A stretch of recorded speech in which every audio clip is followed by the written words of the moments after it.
negotiations. From what we know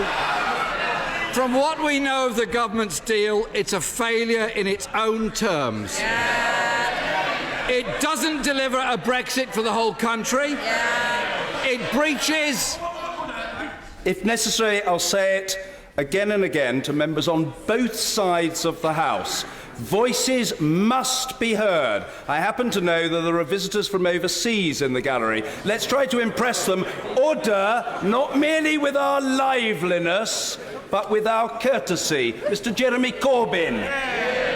It breaches the Prime Minister's own red lines. It doesn't deliver a strong economic deal that supports jobs and industry.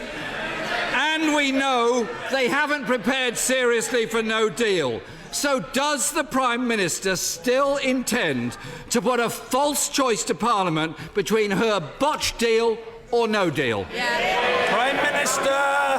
Can I say to the right honourable gentleman that he's wrong in the description that he set out, but can I also say to him, time and time again, he has stood up in this House and complained and said that the government isn't making progress, the government isn't anywhere close to a deal. Now, when we're making progress and close to a deal, he's complaining about that. Can I just say, I think what that clearly shows is that he and the Labour Party have only one intention, that is to frustrate Brexit and betray the vote of the British people. Jeremy Corbyn! Well, Mr. Speaker, after the utter shambles of the last 2 years of negotiations, the Prime Minister should look to herself in this. And she hasn't managed to convince quite a lot of people behind her.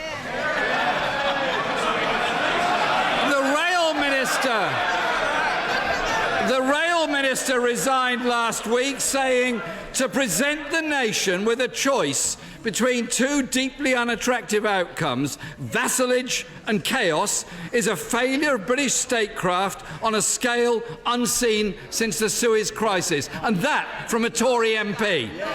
Last night, the EU's lead Brexit negotiator reportedly told the 27 European ambassadors the UK must align their rules, but the EU will retain all the controls. Is that a fair summary of the Prime Minister's deal?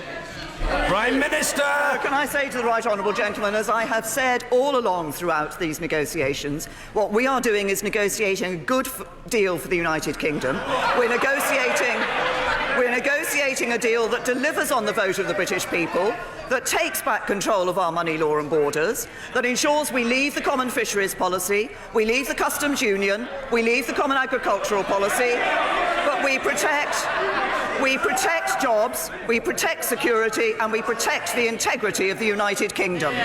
Jeremy Corbyn! Mr. Speaker, under the Prime Minister's deal, we're going to spend years with less say over our laws or how our money is spent.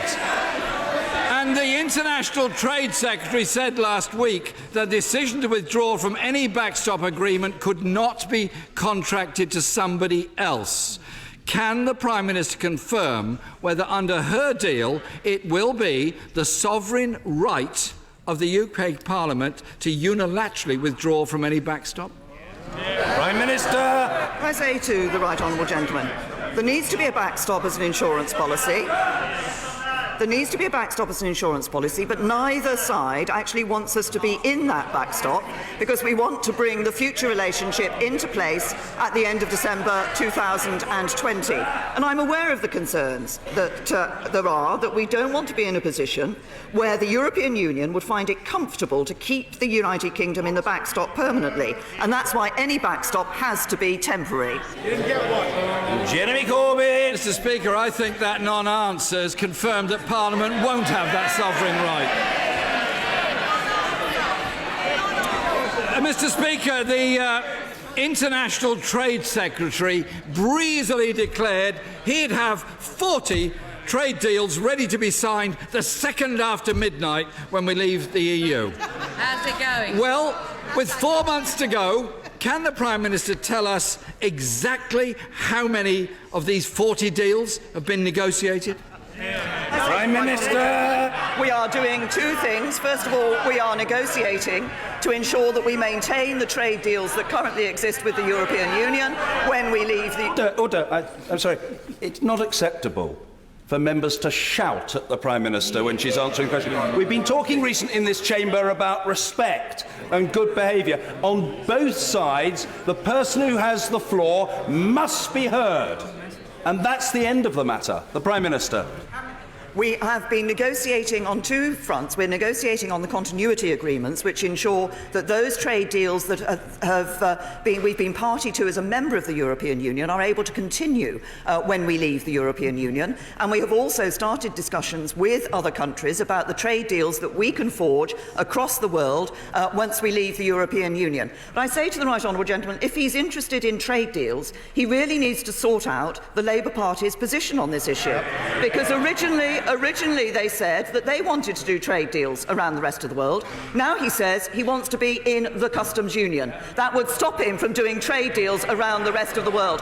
We know what's good for this country, an independent trade policy and trade deals, good trade deals with Europe and with the rest of the world. Jeremy Corbyn! Mr. Speaker, the International Trade Secretary is not the only one who doesn't understand international trade rules.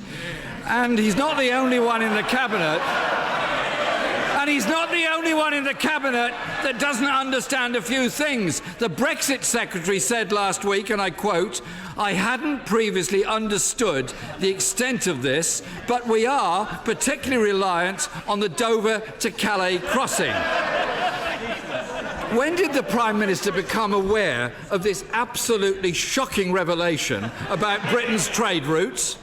The Prime Minister.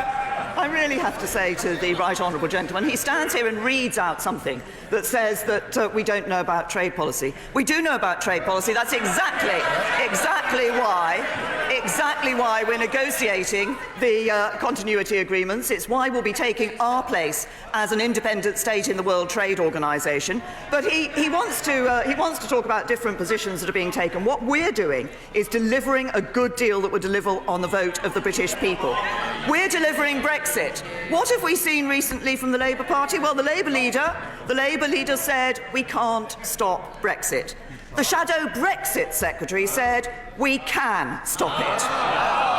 So when he stands up, he should make it clear. Is it Labour Party policy to stop Brexit? Jeremy Corbyn! Mr. Speaker, Labour respects the result of the referendum. But what we don't respect is the shambolic mess that this government has made of negotiations. The mess they've created that they can't now get themselves out of. We won't let them destroy this country's economy or the jobs and life chances of so many others. And Mr. Speaker, if the Brexit Secretary is still in office by the time the Cabinet meets this afternoon, could she take him on one side and have a quiet word with him and tell him that 10,000 lorries arrive at Dover every day, handling 17% of this country's entire trade in goods, estimated to be £122 billion last year. This woeful ignorance by a person in high office is disturbing to so many people. This government, Mr. Speaker, has spent 2 years negotiating a bad deal that will leave the country in an indefinite halfway house without a real say. Yet they think they can impose a false choice on Parliament between a half-baked deal or no deal, when a sensible alternative plan could bring together. No matter how long it takes, the Right Honourable Gentleman will not be shouted down in the House of Commons. It's as simple and unarguable as that. Jeremy Corbyn. Mr. Speaker, when a sensible alternative plan could bring together Parliament and the country. Even Conservative MPs say the Prime Minister is offering a choice between the worst of all worlds and a catastrophic series of consequences. When will the Prime Minister recognise that neither of these options is acceptable? Minister! The right honourable gentleman talks about woeful ignorance. I'll tell him where the woeful ignorance lies. It lies on a Labour Party front bench that thinks you can build a better economy by spending £1,000 billion more, putting up people's taxes and destroying jobs. The real threat to jobs and growth in this country sits on the Labour Party front bench. And I'll tell him what we're delivering in relation to Brexit. He says, what about Brexit? Yes, I'll tell him what we're delivering on Brexit. We will not rerun the referendum. We will not renege on the decision of the British people. We will leave the customs union, we will leave the common fisheries policy, we will leave the common agricultural policy, and we will take back control of our money, laws and borders. We will deliver Brexit, and the United Kingdom is leaving the European Union on the 29th of March 2019. Mr. Peter Bone. Thank you, Mr. Speaker. Is the Prime Minister aware that if the media reports about the EU agreement are in any way accurate, you are not delivering the Brexit people voted for, and today you will lose the support of many Conservative MPs and millions of voters across the country? Prime Minister!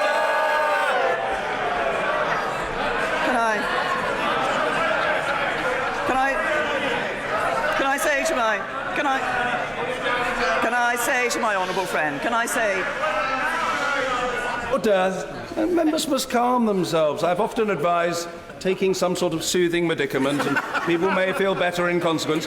I want to hear what the Prime Minister has to say, and I hope the House has the courtesy to want to do so as well. The Prime Minister. Can I say to my honourable friend that what we have been negotiating is a deal that does deliver on the vote of the British people? In the list that I set out earlier, I left out one of the things that the British people are very keen to see from this deal, which is an end to free movement, and we will ensure that we are delivering on that, as well as those other elements that I have set out. What we're doing is a deal that delivers on that vote, but in doing so protects jobs, protects the integrity of our United Kingdom, and protects the security of people in this country. Ian Blackford. Thank you, Mr. Speaker. The Scottish National Party, with other opposition leaders, have written to the Prime Minister, urging her to drop plans to prevent a truly meaningful vote on the Brexit deal. Shamefully, it seems that the government is seeking to prevent opposition amendments to the deal, effectively gagging the sovereignty of Parliament by playing dirty tricks on procedures. Can I ask the Prime Minister, what is she afraid of? Is her government so weak that the Brexit deal will not succeed when other solutions are still on the table? Prime Minister. To the right honourable gentleman, we have been very clear that there will be a meaningful vote in this House. We have also been clear that the motion on the deal will be amendable.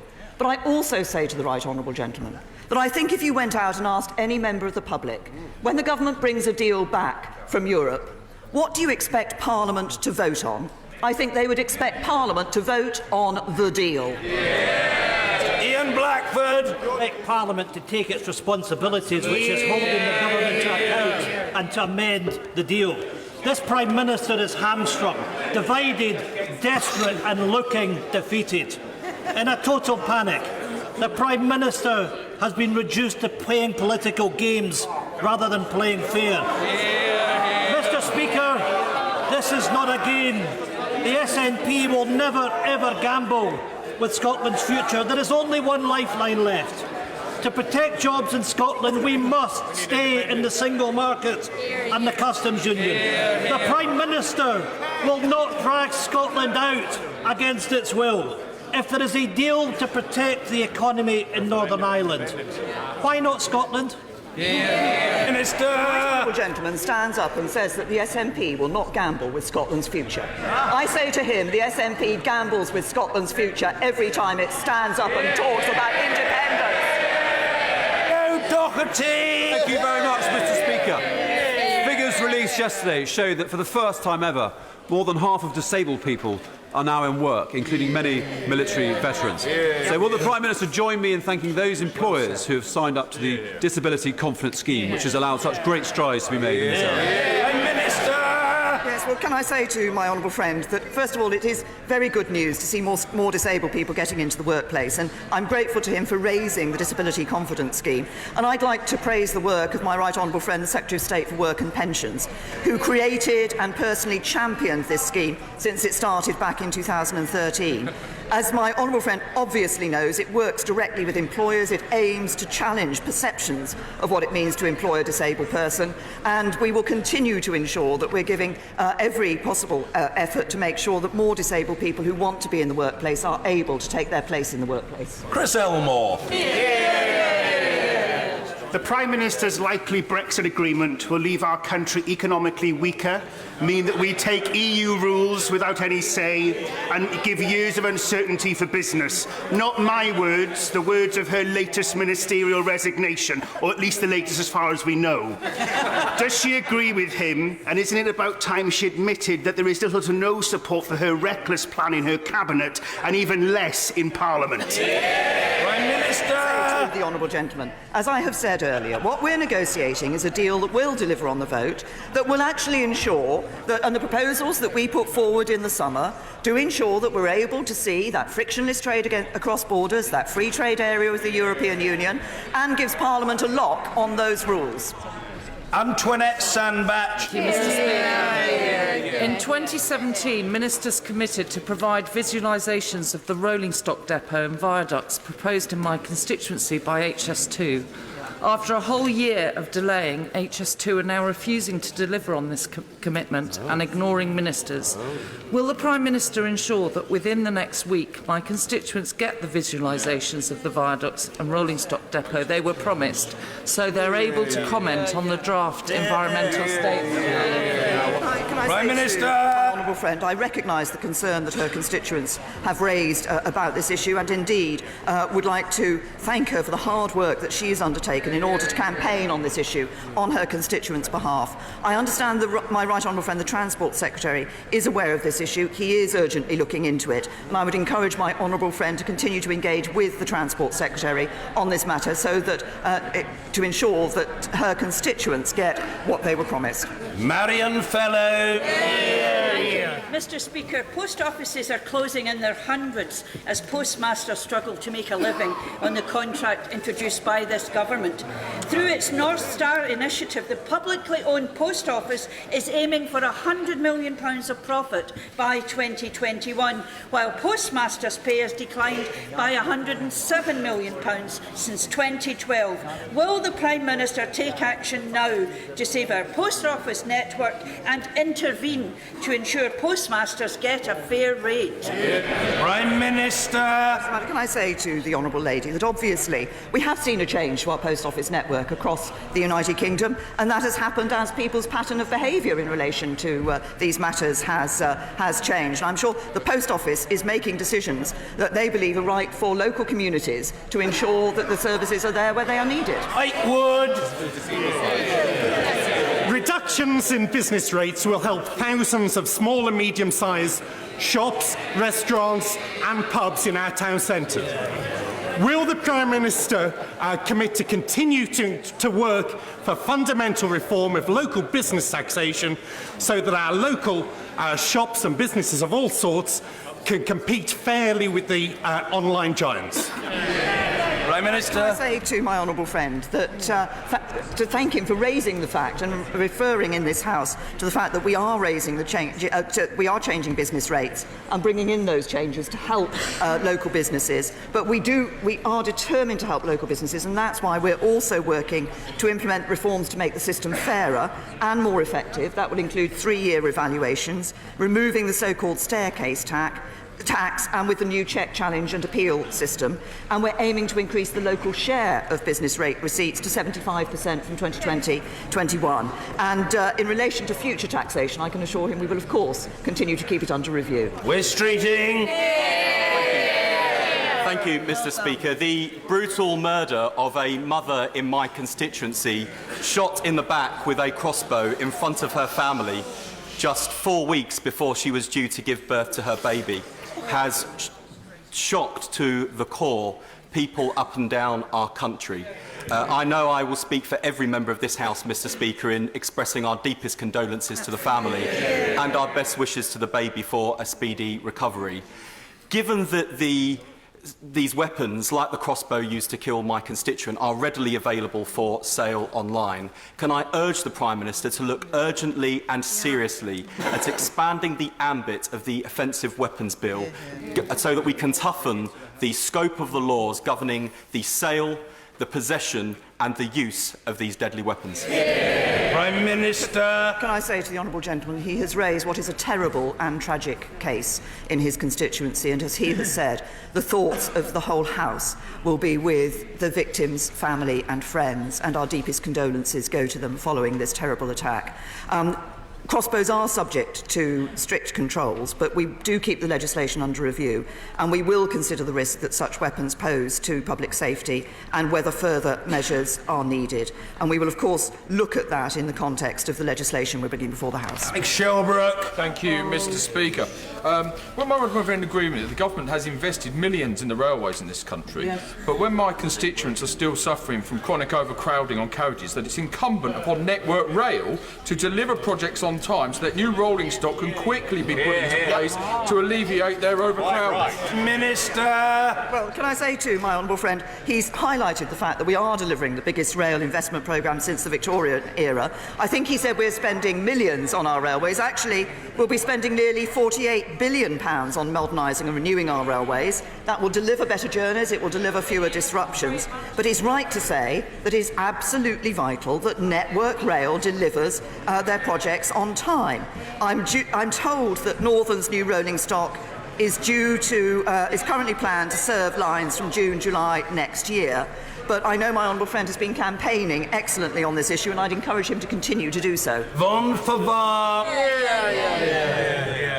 I'm privileged to have 2 award-winning sixth form colleges in my constituency. However, with no increase in funding since 2010, Winstanley College has cut German A-level from the syllabus, and St John Rigby has drastically reduced pastoral support. Does the Prime Minister believe, like the Chancellor, that these are just little extras, or will she agree it's time to raise the rate? Prime Minister. I'd say to the honourable lady that, of course, if you look across what we've been doing in funding for education overall, we have been putting extra money into funding in the... Everybody says not in FE. Actually, in FE, we've invested nearly £7 billion this year to make sure there's an educational training place for every 16 to 19-year-old who wants one. We're also transforming technical education through the T levels, and with £500 million a year, once they're fully rolled out, going into that. And by 2020, the funding available to support adult participation in further education is planned to be higher than at any time in England's history. Kwasi Kwarteng. Mr. Speaker, thank you very much. Will the Prime Minister join me in paying tribute to my constituent, Dennis Brock, who will be celebrating his 100th birthday next week? And uniquely, he has been ringing the bells in St Mary's Church, Sunbury, for 87 years, and we believe confidently that he's the oldest bell ringer in the world. Will she join me in paying tribute to him? Prime Minister. Can I? Order, I want to hear about the bell ringing situation. The Prime Minister. Thank you, Mr. Speaker. Can I say to my honourable friend that I'm very happy, first of all, to wish Dennis Brock a very happy 100th birthday, and secondly, to pay tribute to him for his 87 years of bell ringing. This is, I'm sure, as my honourable friend says, a considerable and significant record, and I think the support that he's given and the work that he's done, his commitment to St Mary's in Sunbury-on-Thames is truly inspiring. Ruth Smith. Speaker, over a third of children in my great city are currently living in poverty. Our local food banks have seen a 42% increase in demand since universal credit was imposed on us in June. Most referrals come from the Tory-led City Council, who are refusing to give them a penny. Is this compassionate conservatism? No. Say to the honourable Prime Minister. She is as she is well aware, we're introducing universal credit. The previous system of the benefit system we inherited from the Labour Party did not work. It left over 1 million people living on benefits, trapped in benefits for more than up to a decade. What we are doing is ensuring that people have the more encouragement to get into the workplace, and when they're in the workplace, work always pays. And as I said, we have seen very good figures in the significant reduction in the number of children in workless households. Mr. Kenneth Clark. Mr. Speaker, at the moment we're in the middle of a swirl of rumours about the proposed deal with the European Union and a torrent of criticism from all the government's most ferocious critics. But one of the rumours is that if the Cabinet agrees the deal this afternoon, the government proposes later today to publish a white paper setting out the details. Will the Prime Minister give an assurance that if and when this deal is published, a statement will be made to this House of Commons when it is produced? Because it is this Parliament which is going to have to decide now what to do next, and we don't want Parliament only to be consulted after another 24 hours of rumours and criticism. We must re-establish parliamentary sovereignty, and I wish the Prime Minister well in obtaining a majority for some course of action in future which is in the national interest. Prime Minister. Can I say to my right honourable and learned friend that there are in fact two stages in this, potentially two stages in this process. The Cabinet, as I said today, will be looking at the draft agreements that the negotiating teams have produced, and will consider and determine what the next step should be in the national interest, as my right honourable and learned friend requests us to do, and I can assure him that we will be looking at this in the national interest. And as I said, I will return to the House in order to explain the outcome of that. I will return to the House in order to explain the outcome of that. But can I also say to my right honourable friend that, of course, there is then the issue of when a final deal is agreed with the European Union, and ensuring, as we will, that proper analysis is available to members of this House before the meaningful vote takes place, and that briefings are available to members of this House on the details of the proposals that lay before, so that, as he says, members of this House are able to take their decision in the light of an understanding and of the details of the deal that has been agreed. Joan Ryan. Home Office documents, the Met Commissioner, the Police Federation and now even the Home Secretary say the government's cuts to policing have had an impact on the surge in violent crime. We cannot continue to see the levels of violence which resulted in 5 fatal stabbings in 6 days in London just 2 weeks ago. How many times does the Prime Minister need to be told about the dire consequences before she gives our frontline policing the resources they so clearly need? Prime Minister. Can I say to the Honourable Lady that I'm sure we are all concerned across this House of the attacks that have taken place in recent days in London, but indeed we are concerned about the issue of knife crime and the serious violence that we've seen, and indeed we heard earlier from her Honourable friend the reference to the use of a crossbow in attacking and sadly killing an individual. She talks about police funding, though. We've protected police funding overall since 2015. We're putting more money into the police. We're making more money available. We've announced that. But it's also about ensuring that the police and the criminal justice system have the powers they need to deal with knife crime. And if she's concerned about knife crime, I suggest she asks her right honourable friend, the Leader of the Opposition, why he voted against increasing the powers to deal with knife crime. Mr. Ian Duncan Smith. Mr. Speaker, said my right honourable friend, I'm not going to be asking about Brexit.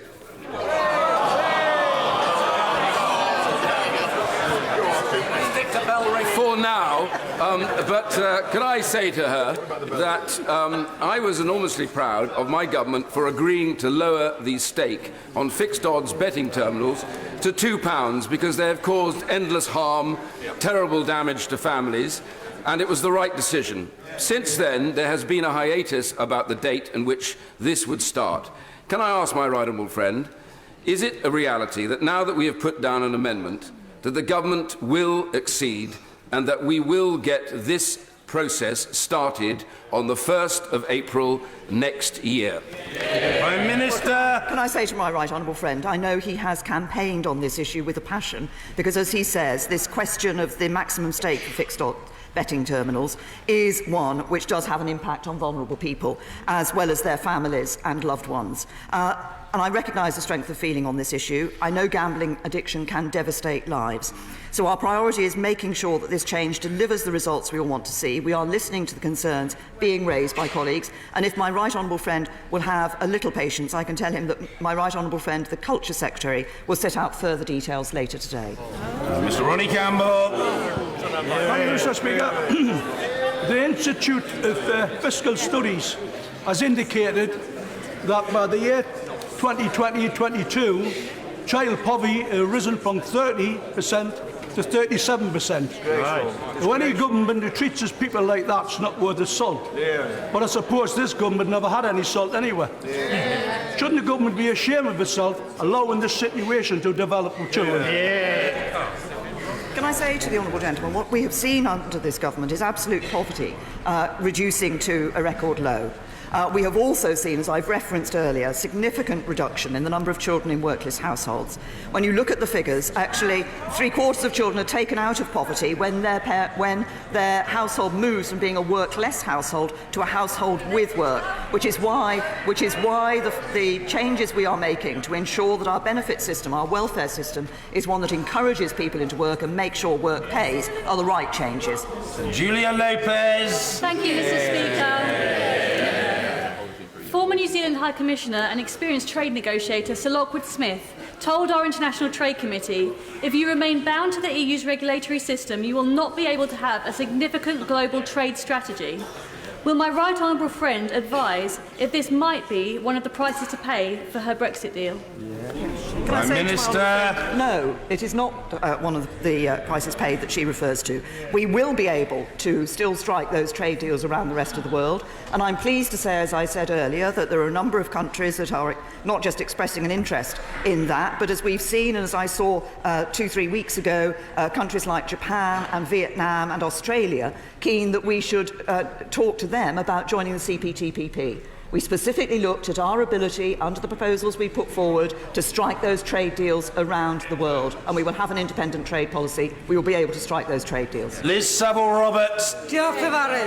It's no secret that Labour Welsh Government has been somewhat lacklustre in what it demands from the British Government on Brexit. So I will speak on behalf of Wales. When will the devolved Parliaments be given the opportunity to see the withdrawal agreement text and see for themselves the devastating effect leaving the European frameworks will have on each of the devolved nations? Prime Minister. Lady, that, as I indicated in response to my right honourable and learned friend, the member for Rushcliffe, we will ensure that information is available to members of this House on the withdrawal agreement and on the future relationship that is agreed with the European Union. We will ensure that briefings are available, that documents are available, and that the analysis that the government has previously committed to itself to is available, so that when members of this House come to the meaningful vote on a deal, they will be able to have that information and cast their vote against the background of that information. Sir Roger Gale. Mr. Speaker, further to the point raised by my right honourable friend, the member for Rushcliffe, as soon as practicable following the Cabinet meeting this afternoon, would my right honourable endeavour to make available to all members the details of the draft agreement, so that those of us who wish to do so can comment upon the basis of fact rather than ill-informed speculation? Prime Minister. Can I say to my honourable friend that obviously the Cabinet is meeting to determine what the next steps are in relation to this issue.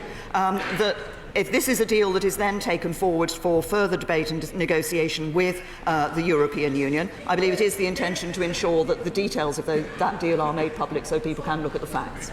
Dr. Rosanna Allen Carr. Thank you, Mr. Speaker. If what is being reported is correct, the Prime Minister is set on ploughing through with a Brexit deal that will be bad for our economy, bad for our jobs, and bad for hard-working people up and down this country. If the Prime Minister honestly believes that she commands the will of the people, will she put her Brexit deal to the people, either through a general election or, failing that, a new referendum? Prime Minister! Can I say to the Honourable Lady, first of all, we're negotiating a deal that will be good for the economy of the United Kingdom. It will be a deal that will ensure we continue to have a good trading relationship with the European Union, but also that we're able to strike independent trade deals around the rest of the world. And on the issue of the second referendum, there was a referendum in this country in 2016. We asked the British people whether they wanted to remain in the EU or leave the European Union. They voted to leave, and that's what this government will deliver. Mr. Simon Hoare. Thank you, Mr. Speaker.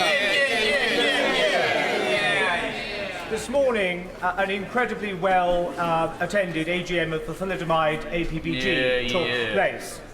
Could I invite my honourable friend, my right honourable friend, to lend her support and that indeed of the Foreign and Commonwealth Office to talk to the German government, to persuade them of the case of the merit for social justice, and to deliver a lasting solution for those who have suffered for too long. Well, can I say to my honourable friend, and I first of all thank him for the way he has been championing this cause, and I think it is significant that so many years after this thalidomide caused the problems and the difficulties for people that it did, we still see, as he says, having people like himself and others having to campaign on this particular cause. And I will certainly look into and ask the Foreign and Commonwealth Office to look into what he says about the possibility of speaking to the German government on this particular issue. Mike Kane. Thank you, Mr. Speaker. Asia Bibi spent 8 years on death row in Pakistan for a crime she did not commit. Since the High Court quashed her conviction, she has been in hiding. Weekend reports suggested she had applied for asylum in Britain. Does the Prime Minister agree that Britain should be a beacon for human rights and those fleeing religious persecution? Prime Minister! I say to the honourable gentleman that our primary concern is for the safety and security of Asia Bibi and her family, and we want to see a swift resolution of the situation. Obviously, there's an issue for the government and courts in Pakistan, and the Prime Minister, Imran Khan, has publicly supported the Supreme Court and promised to uphold the rule of law while providing continued protection for Asia Bibi. But a number of countries are in discussion about providing a safe destination for her once the legal process is complete. I'm sure the House will understand.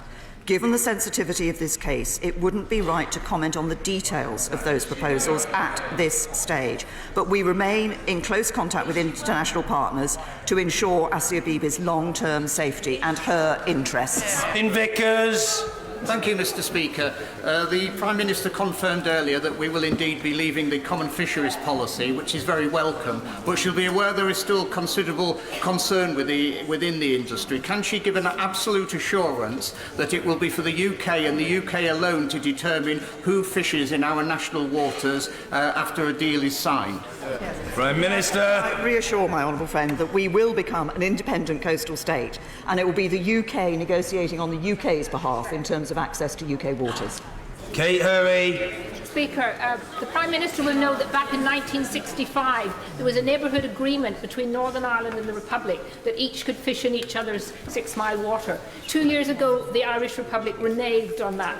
We, of course, playing the moral high ground, didn't renege. So now all the Irish fishermen can come into the Northern Ireland waters, but Northern Ireland fishermen can't go to the Republic. Would she try and speak up sometimes for Northern Ireland fishermen and not feel that she always has to be supporting the Irish government? Prime Minister.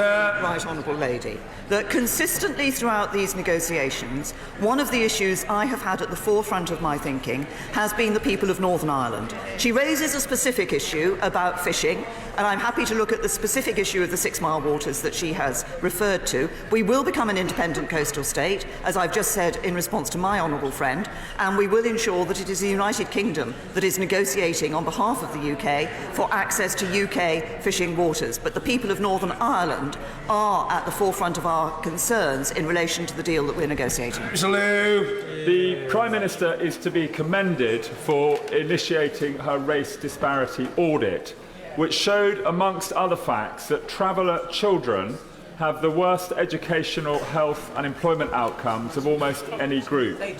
Given the acute distress also caused to many settled residents by this policy, and given the support for my 10-minute rule bill yesterday calling for a review of this area across the House, would the Prime Minister please appoint a senior Cabinet Minister to undertake a complete review of this area so we can have better outcomes for all of our constituents? Well, my honourable friend raises an issue which I know is of concern for many across the UK in terms of what they see in their own constituencies. And as he said, there is also a concern about the impact on the educational attainment of traveller children. As he will know, we published a consultation on tackling unauthorised encampments in April, and we will respond on that in due course. But we are committed to strengthening the authorities, local councils and the police's powers to address these problems and to ensure fair play. And we take this issue very seriously, and we're carefully considering the response that we can give to the consultation. On break. Thank you, Mr. Speaker. Can the Prime Minister confirm that her deal will leave the United Kingdom a rule taker, not a rule maker? In other words, a vassal state? And isn't the best way to get herself out of this mess that she and her colleagues have caused by allowing the people a vote in a people's vote? Prime Minister. And I say to the right honourable gentleman, and I think I've given him the same answer to this question on a number of occasions. The people, this Parliament gave the British people the vote on whether or not to stay in the European Union in 2016.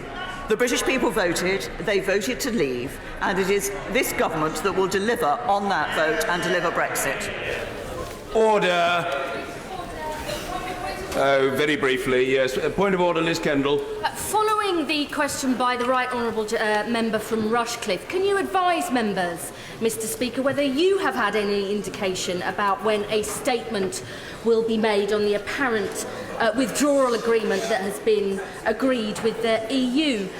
We hear rumours that a statement may be made tomorrow. Many honourable members may already have commitments for tomorrow. I understand that this House needs to mark the 70th birthday of the Prince of Wales today. But in the remaining 6 hours, surely we could discuss the most important issue facing this country in a generation. Yeah. Well, I'm very grateful to the honourable lady for her point of order. The candid answer to her is that I had been given to understand that there would be a statement on this matter in all likelihood tomorrow. Factually, to respond to the honourable lady, what I would say to her is that the chair would be perfectly amenable to a statement before then. That is not, however, a judgment for me. It is properly a judgment for the government. I understand what she says about people having commitments tomorrow, but it does seem to me a reasonable order. It does seem to be a reasonable point to make in response, that if members consider this to be a supremely important matter, they can potentially rearrange their diaries in order to be present. I'm always in favour, as she knows, of statements sooner rather than later, but I don't think we should, if I may say so, have a great row about whether a statement is today or tomorrow. What I would like to say to members is that when there is a statement to this House, in conformity with the practice that I have applied for nearly 9.5 years from this chair, there will be a full opportunity for members in all parts of the House, and potentially expressing or representing all sorts of different points of view, to be heard. That's the way it's always been, and as far as I'm concerned, that is the way it will continue to be. Well, a point of order from the Father of the House, of course. Point of order, Mr. Kenneth Clarke. Well, it's the same subject, Mr. Speaker, but although you say you have no role in this, do you not agree that it's always been, until very recently, the Constitutional Convention in this House, that when a government announces a major policy, it does so, first of all, by a statement here in the House of Commons, usually simultaneously with the publication of the White Paper. And with great respect, it's not just a question of members having other commitments or the convenience. We are slipping into a practice where the government, firstly, policies are leaked in advance, then the government actually briefs the press and the great national debate breaks out, and then Parliament finally gets the opportunity to discuss it the day later. So if you do have any opportunity to discuss with the usual channels what the proper role of Parliament should be, I think your assistance will be greatly appreciated. Well, I'm very grateful to the right honourable and learned gentleman for that point of order. I am bound to say to him that my attitude had been that we have in this country cabinet government, and the policy is the policy of the government only when it has been approved by the cabinet. Members can take their own view on whether I'm right or wrong, but I'm simply seeking to explain to the right honourable and learned gentleman that the premise on which I'm working is that it will be government policy if and only if, and if and only if and only when it's been approved by the Cabinet. It therefore did not seem to me to be unreasonable if the Cabinet was meeting this afternoon for the House to hear a statement tomorrow. However, if it is possible for that statement to be made today, in the sense that a policy has been agreed, I am at the service of the House, and I am in favour of the statement being made at the earliest possible opportunity. That point will have been heard on the Treasury bench, and I'm grateful to the Father of the House for his assistance in this important matter. Point of order, Kirsty Blackman. Thank you, Mr. Speaker. I wonder if you could advise me about which courses of action are available to raise the issue. The Chief Minister of Gibraltar has, I understand, been briefed by the Minister of State for Europe. I understand that no such courtesy has been afforded to the Scottish Government.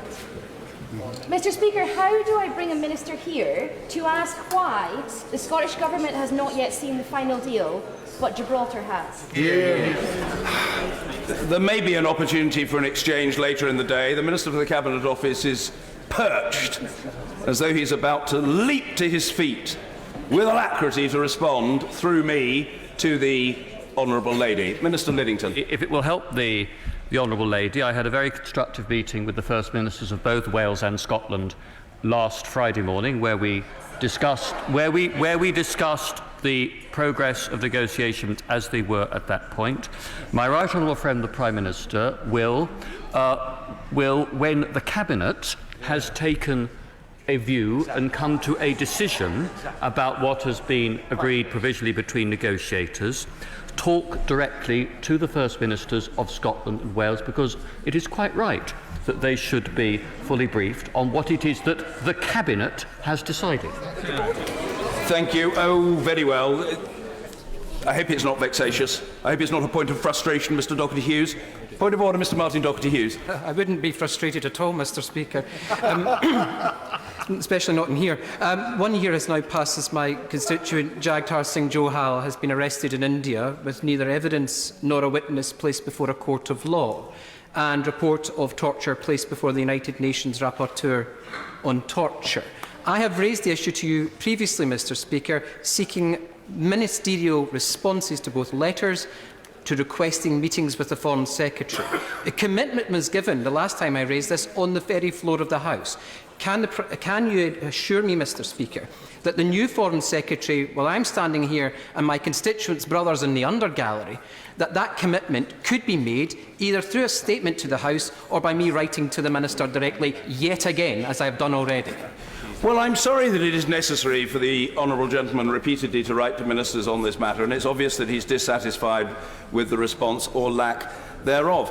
My only advice to the honourable gentleman is the advice I usually give to members irritated in these circumstances, which is persist.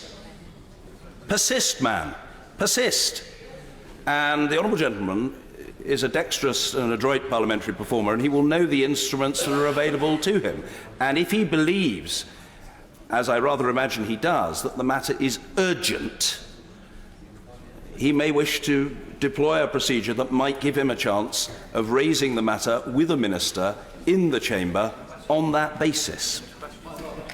Point of order, Mr. Jonathan Ashworth. Grateful. The House may well not have seen that another issue has just broken in the news, namely that over 48,000 women have not received correspondence regarding cervical screening appointments and have gone without correspondence regarding cervical screening results.